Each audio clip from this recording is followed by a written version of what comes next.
So to make the little elephant for the top of the cake, we're going to need some grey fondant. Now I've mixed some white fondant with a tiny bit of black to get that, and then I've added some gum tragacanth to that to make it more like a modelling paste so that it'll dry hard. I've got a little bit of blue here because I'm making this for a little boy's christening cake. So you can have yellow, you could have purple, green, pink, whatever you like. But this is blue because that's what the people have ordered. Need a little rolling pin, a sharp knife, a heart cutter for the ears. If you haven't got that, you can do it freehand, it's not a problem. And I've got a tiny little, well, it's not tiny, it's quite large, but a black sugar pearl, which I'm going to use for the eye. You don't need to use those, you can just use a tiny little bit of black fondant. And then I also have this scruffy looking little template, which I've used several times. I literally just drew this on a piece of paper and cut it out, and it stays in my little cake decorating box. It's got some food colouring on it, but that's my little template for this little elephant. So what we're going to do, and we need him to be quite thick so that he will stand up. So if you make him too thin, he might just fall over. So that's why you need quite a big ball of the grey fondant, because you're not going to use all of that, but you need to be able to roll it thick enough and then cut it out. So we'll just give it a quick roll out.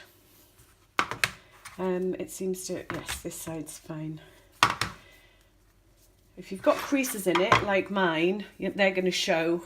They're not sort of rolling out. So I'm just going to give it a good squidge, as I've left it a little while before I started filming.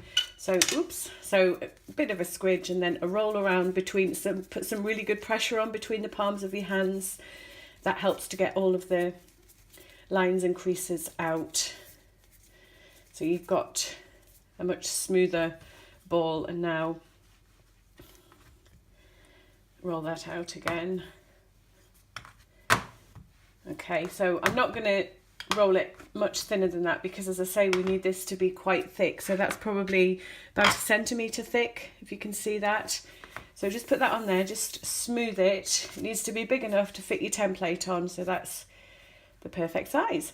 So I'm just placing that on top, and it should sit nicely. I'm not sticking it with anything, literally just placing it on top, and then I'm going to take my sharp knife. Ideally, I would like to use a non-serrated knife, but all of my little sharp knives seem to have gone missing this morning, so I'm using this one, and that's fine. So basically, you just need to cut all around the outside. Use the little template. Now it is going to be, you need to use little, rather than pulling motions, little sort of chopping motions. So don't just go along and pull it like that, because that will drag the fondant. You see I'm sort of jiggling it up and down all the way around.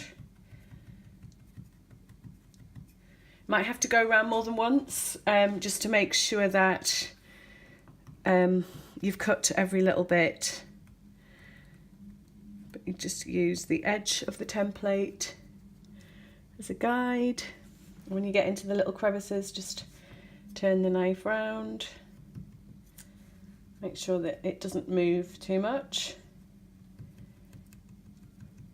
I'm going to go all the way along just with that cutting movement there, just to get rid of this bit here, so that we can now start from the top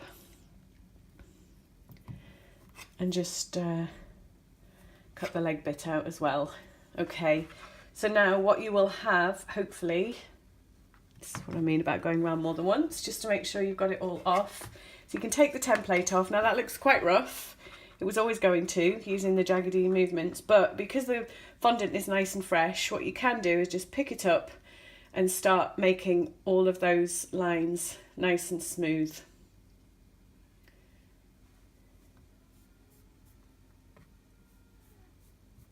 So I'm just going round and with my fingers really gently, carefully, just smoothing off the sides up under the trunk, so you've got a nice, my elephant template, I make sure that the trunk is on the same level as the legs, so that it's not stuck up right in the air with nothing to support it, because that would just fall over because it is a good chunk of fondant. Now you need to make this a good few hours in advance of when you need to put it on the cake, because you will need to let it dry. But there we have a nice, much smoother version of the little elephant. And as you can see, he will stand on his own, especially when dry. So as you can see, this isn't particularly smooth, but what I will do is spend a little bit of time just smoothing that off once I've got the rest finished. At this stage, what I'm going to do is just put a tiny little drop of water on the back of the draggie, the pearl, tiny little drop of water, and I'm just going to place that on the elephant and push it in. So he's got a nice cute little eye there.